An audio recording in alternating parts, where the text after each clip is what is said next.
Have you ever been so lost that even the forest feels like it's watching you? Tonight's story is about a woman who went hiking alone and found shelter where she shouldn't have. If you enjoy real horror stories, make sure to subscribe, because this one might stay with you longer than you expect. The woman had always preferred company, so when she decided to go hiking alone that day, it already felt unusual, but the weather was perfect. Cool air, tall trees stretching endlessly into the sky, the kind of peaceful silence you only find deep in the mountains. Hours passed.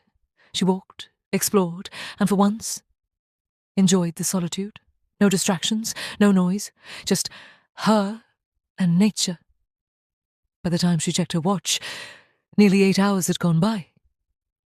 That's when she realized it was getting dark. At first, she wasn't worried. She turned round, confident she could retrace her steps. But something felt off. The trail didn't look familiar anymore. The trees looked the same, too similar. Every direction felt wrong. The light faded quickly, and within minutes the forest was swallowed by darkness. Now it wasn't just quiet. It was too quiet. Her breathing grew heavier, her steps faster. Panic started creeping in. She pulled out her flashlight. The weak beam cut through the darkness, barely. And that's when she realized something worse. The battery was dying. She knew she couldn't keep walking. Not in the dark, not in unfamiliar terrain. That's when she saw it, through the trees, barely visible. A cabin, old, broken down, almost hidden by nature itself. Relief washed over her. It wasn't much, but it was shelter. She approached slowly, stepping over dead leaves that crunched beneath her boots. The door stood closed. She knocked once. No answer. Again. Silence. She hesitated for a moment, then slowly pushed the door open. The door creaked loudly as it opened. Inside, the air was stale, heavy, like it hadn't been disturbed in years. The cabin looked abandoned, except for one thing. In the center of the room, a bed, clean, neat, perfectly placed. It didn't make sense. Everything else was dusty and worn down, but the bed looked untouched, almost like it was waiting.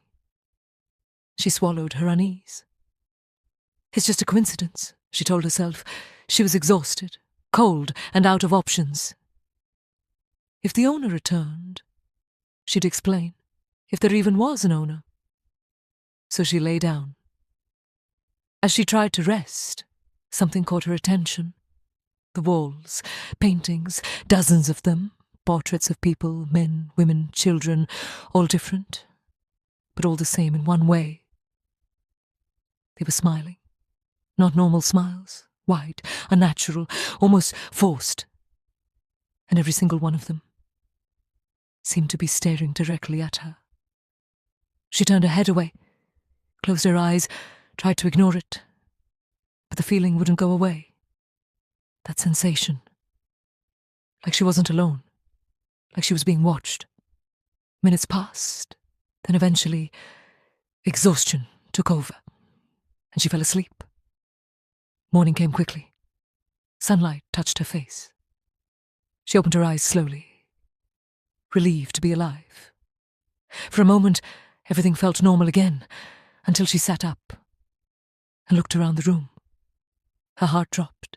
The paintings were gone, every single one in their place, windows, old cracked windows, surrounding the entire room, exactly where the paintings had been. She froze, confused, trying to understand, until she stepped closer to one and looked outside. What she saw made her blood run cold. Those weren't paintings. Those faces, the smiles, they weren't painted. They were real.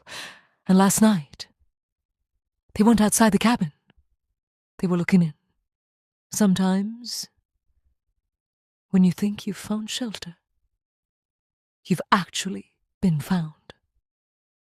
If you enjoyed this story, don't forget to subscribe for more true horror experiences. And remember, not everything watching you wants to be seen.